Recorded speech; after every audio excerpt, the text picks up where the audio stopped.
Good afternoon everyone. नई video के साथ नूतन एजुकेशन में आपका स्वागत है।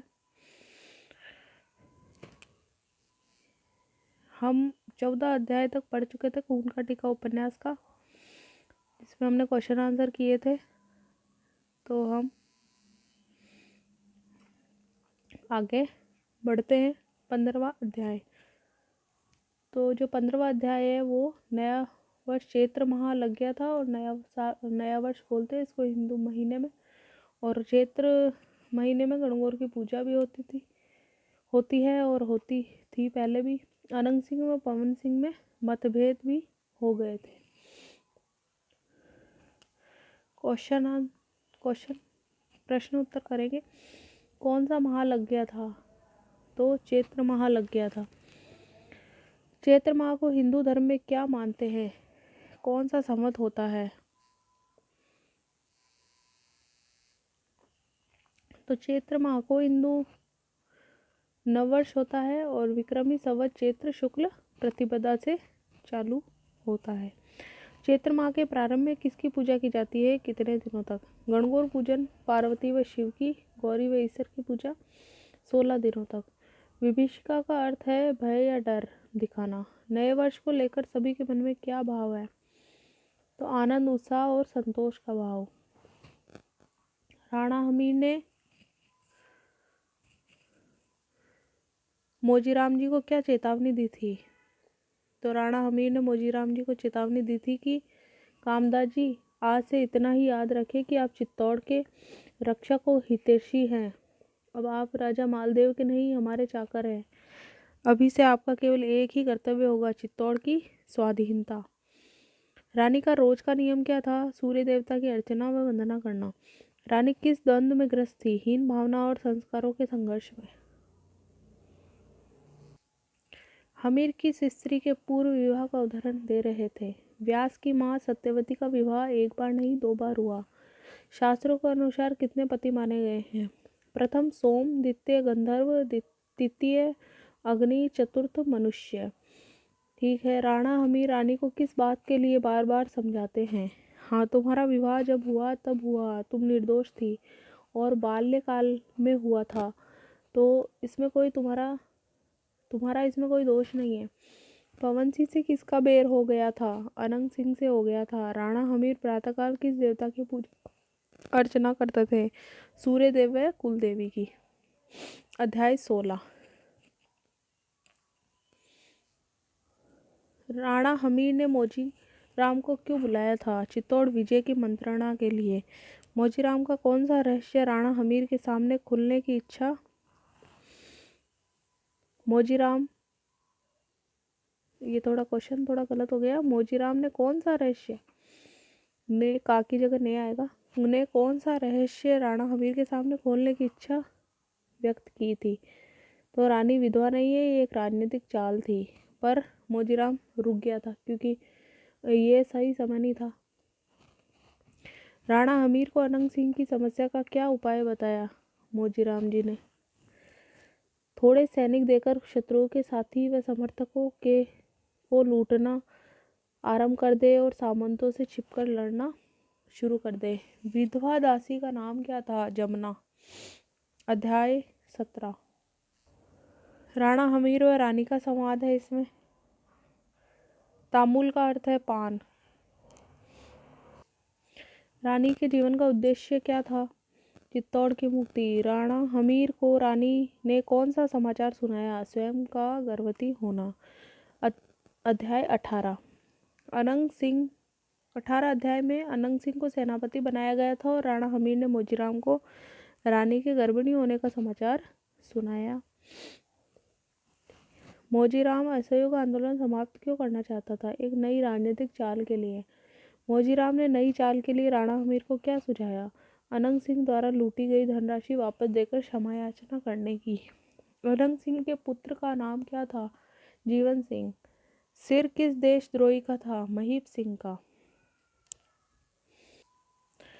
महीप सिंह किस बात का गुप्त रूप से प्रचार कर रहा था? हमीर ने विवाह करके सूर्यवंशियों की मान मर्यादा को भंग किया है, वह नहरसर और निरकुश है।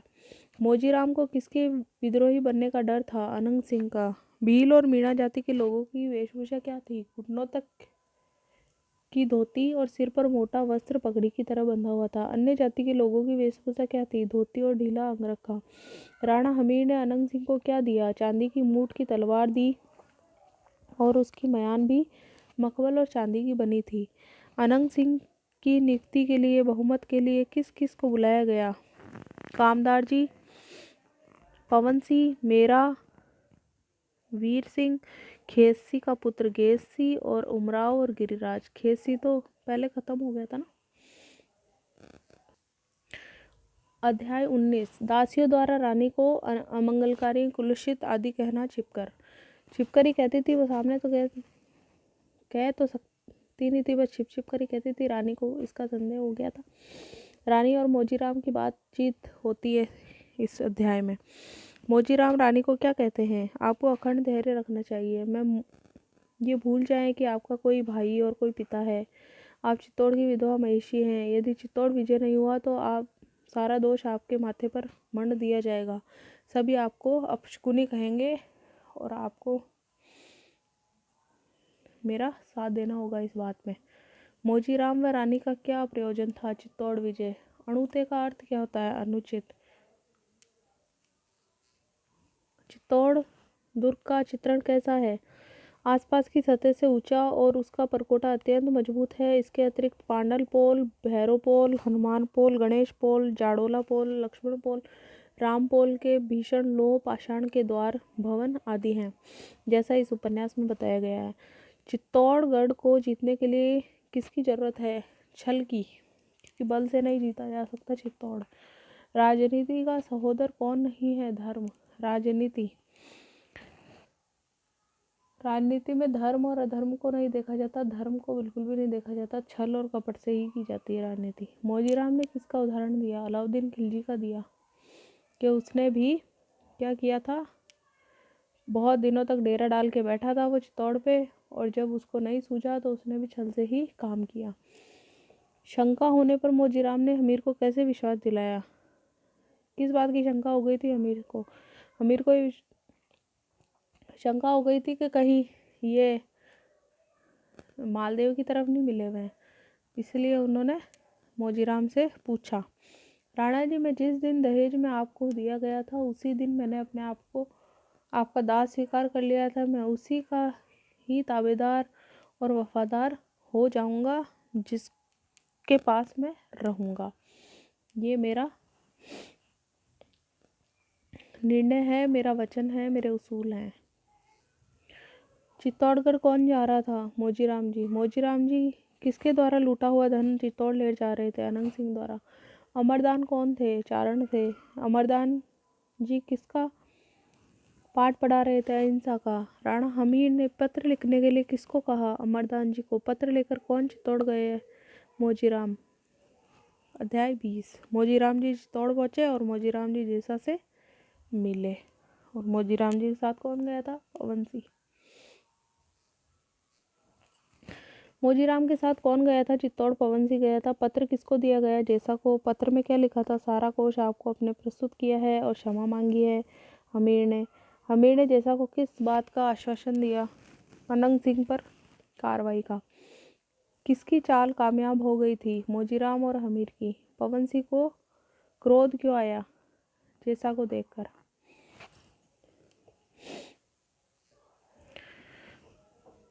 अध्याय 21। राणा हमीर को पुत्र की प्राप्ति हुई और रानी चित्तौड़ जाती है।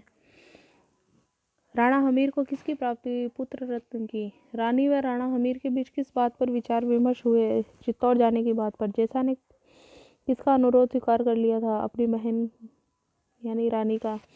भाई मैं चित्तौड़ आना चाहती हूँ। तो जेसा ने बोला भाई वह ठीक है भाई, हमीर भी अब सही हो गया तो आने दो उसको। आखिरी सांस तक मैं आपकी हूँ और चित्तौड़ की ही रहूँगी। किसने किससे कहा? रानी ने कहा हमीर से। हमारी सफलता निश्चित है। किसने कहा? किससे?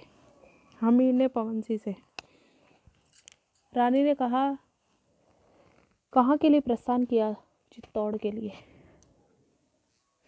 अध्याय 22। संदेहवाग कौन था? पवन सिंह का पुत्र जेस सिंह। रानी के लिए जेस सिंह ने क्या कहा? यह बहुत कर्तव्यपरायण स्त्री निकली हैं, उनके लिए चित्तौड़ की विजय ही सर्वोपरि है। युद्ध किसके निकट हुआ? पांडल बोल के निकट। इस युद्ध में किसकी विजय हुई? राणा हमीर की। चित्तौड़गढ़ दुर्ग पर किसकी ध्वज लहरा दी गई? महावीर हनुमान का चिन्ह अंकित लाल ध्वज।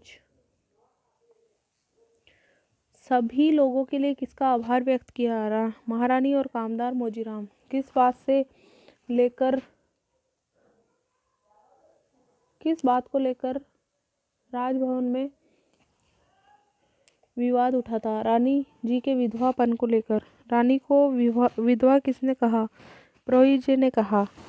मोजीराम ने कौन सा रहस्य उद्घाटन किया? रानी जी विधवा नहीं है। दरबार में खुशियाँ क्यों छा गई? क्योंकि रानी जी विधवा नहीं है इसीलिए, और डबल खुशी थी क्योंकि चित्तौड़ विजय हो गई थी। अध्याय 23। रानी जी द्वारा चित्तौड़ का अवलोकन करना और हमीर व रानी का नौका विहार। राणा हमीर व रानी जी का मोजीराम जी की बात पर विचार विमर्श करना।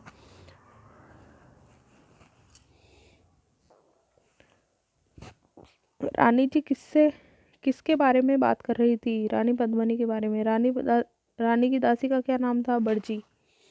राणा हमीर ने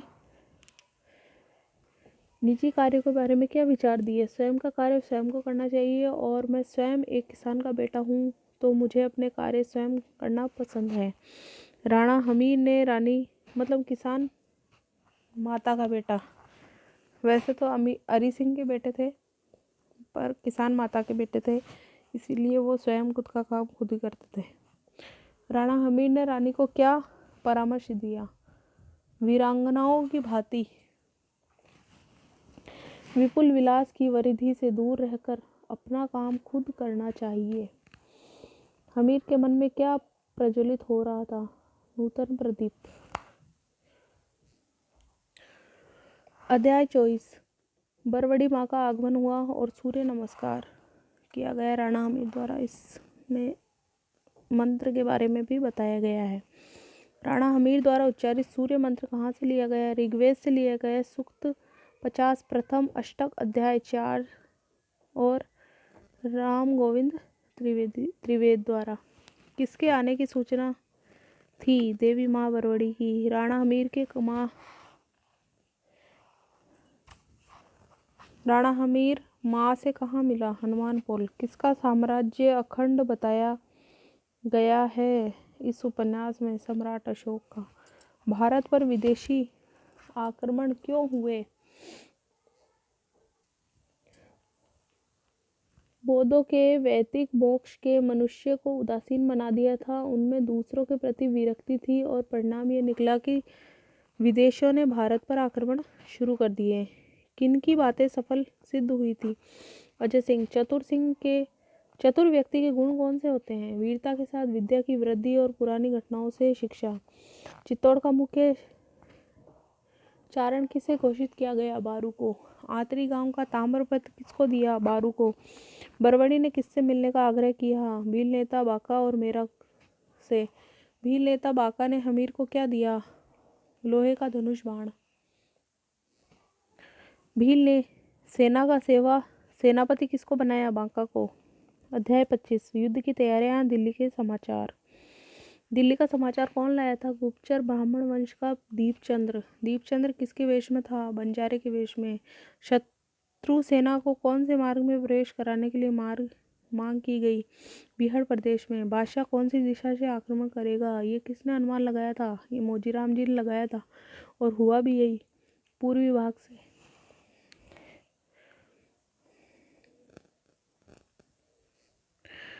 अध्याय 26। युद्ध का आगाज हो गया। युद्ध का दृश्य है इसमें और मालदेव के पुत्रों का नाम जैसा व हरि सिंह।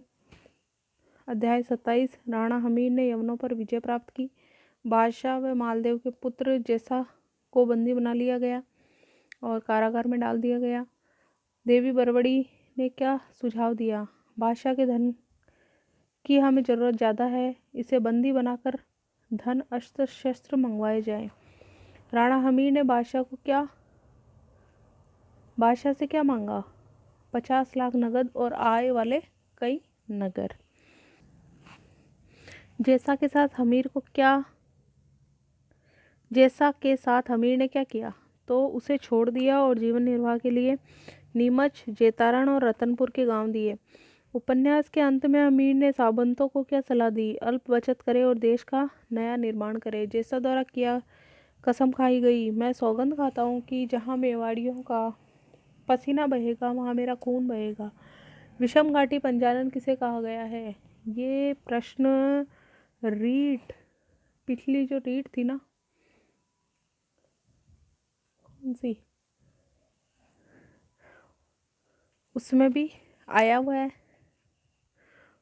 और अभी आने के है, मुझे लग रहा है कि आ सकता है। ये विषम घाटी पंचानन किसे कहा गया? राणा हमीर को। उपन्यास के अंत में राणा हमीर कहाँ प्रस्थान करते हैं? कालका जी के मंदिर में। ठीक है, ये उपन्यास बहुत ही अच्छा, मुझे तो बहुत ही अच्छा लगा और बहुत ही ऐतिहासिक उपन्यास था। याज्ञवेंद्र शर्मा चंद्र द्वारा रचित, पर याज्ञवेंद्र शर्मा चंद्र ने बहुत ही अच्छे ढंग से इसको प्रस्तुत किया। ठीक है, ये उपन्यास अब समाप्त होता है। और अगर वीडियो पसंद आए, सारी वीडियो पसंद आए तो लाइक और शेयर और सब्सक्राइब भी कर लें आगे की वीडियो और नोटिफिकेशन के लिए। थैंक यू, बहुत बहुत धन्यवाद।